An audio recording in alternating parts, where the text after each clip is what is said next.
Hi, welcome. On this video, I'd like to take just a minute to talk about the collar itself as a relational tool. Now, one of the issues when people, make are using various tools such as pinch collars or a choke chain or, what I use, and I'll discuss this in a minute, just a straight flat collar is they're looking at things through an emotional lens, okay, rather than at the relational level, okay, as it relates to changing how you think. So therefore, they're when they start making decisions, now oftentimes they get off course because, and therefore change isn't going to happen because they're not looking at things rightly in the context of changing how you think. So, that's why, when tools are either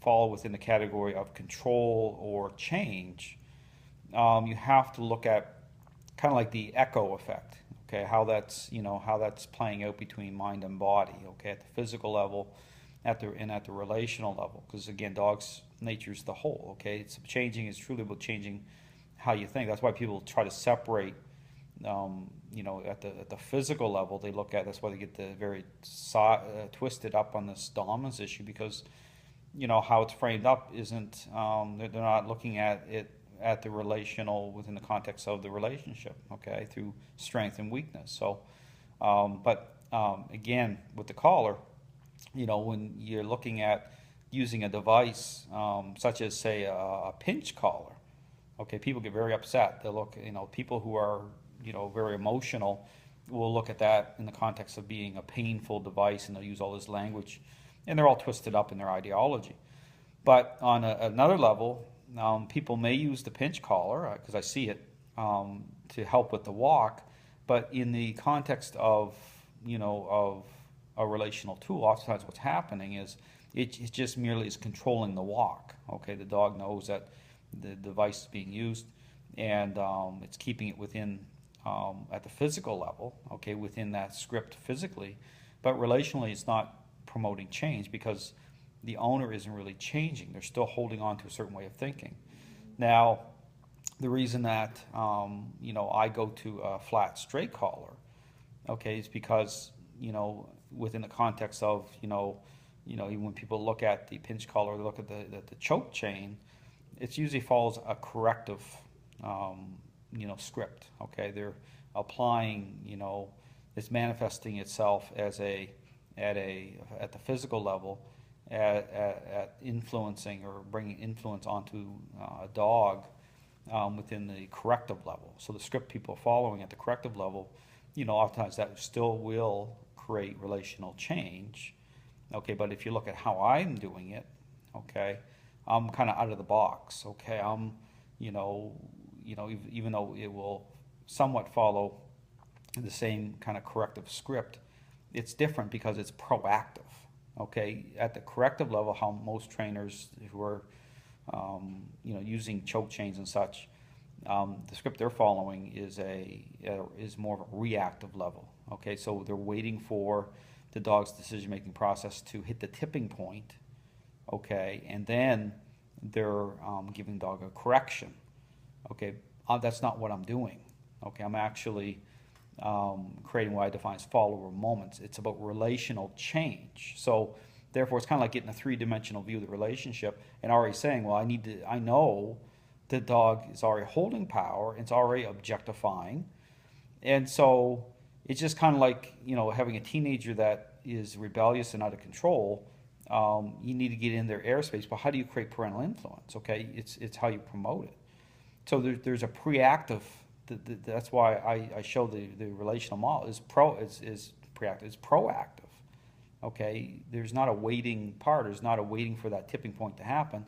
We're moving the relationship from point A to point B relationally. Well, we're the building blocks to do that at the relational level is through what I define as follower moment. So influence is coming onto the dog, and it looks somewhat like a correction, but it's not. Okay, what I'm doing is, as the dog's mind is wrapping, its mind. Okay, so therefore, a look just isn't a look.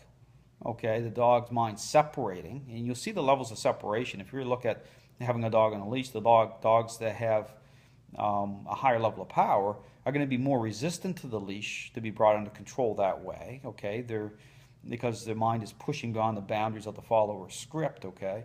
And the level of separation is going to be higher, okay? So the dog is actually being fulfilled even as the dog is looking. That's why I use the turnaround technique, because the dog will actually, as they gain power and they start to connect the dots this way, there's a level of fulfillment that starts to happen, okay? They'll start to express that state. It's a state of mind being expressed.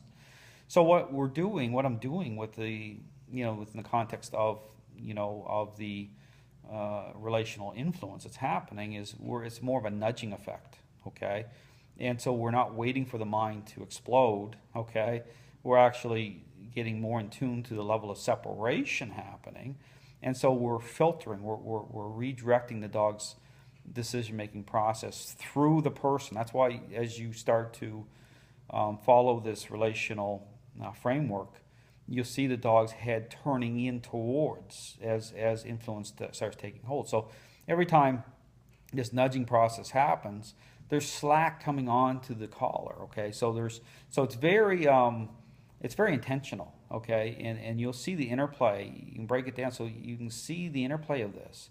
So the moments that are happening, they're not just influencing the here and now within the moment itself. So the level of that the person being objectified is decreasing in that moment, but they're the investment, they're the building blocks to impact the dog's overall decision-making process. Okay, that's a very important point.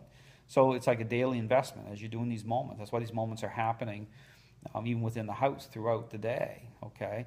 Because we're following a relational script, okay, for change. And so we're not waiting, it's proactive. So getting back to this whole issue of collars, okay, why I don't stay away from using the corrective collar, that, pinch collars or the choke chains, is because when the power is coming online through changing how you think, because that's where the real power, that's where influence is coming, is defined relationally, is through the person themselves. And at the physical level, it's just a manifestation or extension of that, okay, the leash and the connection point, the specific connection point through the collar, okay, because it's about connection. If the power is coming through that, and you start to change how you think, then what happens is it becomes disconnected because the collar becomes too powerful. Okay, it's actually now power is being generated through the person. So the power being generated before, maybe it was just representing control, but now there's too much. Okay, because what I'm doing is getting people to invest into the whole person, mind and body. That's why we see my technique, the circle walk. I'm getting the person to invest their entire body into relational change. So it's coming through, it's coming everywhere. Okay, so and there's a the pathway of relational change, how it follows, it runs parallel. It's mind and body. So the physical, you're not relying on, when you see that my techniques, you're not trying to overpower the dog at the physical level. Okay, it's all about imagery. It's all about how you think. So how this all connects together, it's done in such a way that it truly changes how the person thinks. Okay, so again, when you're looking at devices, you have to be able to look at them as what they're doing, how they're manifesting at the relational level. Okay, it's an extension of how you think. So I really encourage people, but again, saying that, you just don't immediately switch over to the straight collar right away. Okay, actually have two collars on the dog. If you're using a pinch collar or a choke chain or whatever type of collar, it can be. There's different forms of those collars that will produce, that will create influence. Don't switch over right away. Start to transition the switch over, because what can happen, another problem is that, it's all about how people think. So if you feel uncomfortable and, you're like, oh my goodness, I'm switching over to the straight collar, I won't have control of the dog. Don't do it like that. Okay, start to just gradually switch over. So you're using the straight collar, say within the home, and within certain, we have larger areas, you can start to apply these techniques. And eventually, you're changing out the script, and then you're totally switched over. And then, because really you have to look at devices as they're a means to an end. Okay, they're not a crutch, like that. Okay, you're creating relational change. So therefore, the whole goal is to get off leash, and I show people how to do that. So again, just encourage you to think differently about devices. It's all about truly the power is coming through changing how you think. Okay, and using your whole body. And when you follow the proactive nature, proactive relational model, how that plays out through these what defines following moments, you'll see you're on a totally different wavelength. That's why when I talk to people and they start going on and on about different things, you have to get them thinking rightly. I mean, they're oftentimes emotions getting in the way, and they're all off course. I mean, you have to get them, to break it down. You need to break it down at the intervention level. You got to break it down. You got to get your thinking totally out of the box. Okay, it's totally different. You got to step back, and therefore, when you step back, you'll get the answers that you're seeking. Okay, these contradictions that are in your face will start to make sense. You'll connect the final dots. So this is what the system's about. It connects those final critical dots for people and helps them. It empowers them. So you're not limited. Okay, this whole thing about breaking free from certain ways of thinking. You can have these extreme cases with pit bulls and aggression, all these things. You can fix those. I mean, I'm not saying it's easy, but this system empowers people to truly overcome everything. It's just a matter of thinking rightly. So I would just encourage you to really look at what I show. Look at my relational model. It'll really break the chains of this ideology. It really will move you up to the next level of training. So anyway, thanks very much for watching. Hope you have a great day.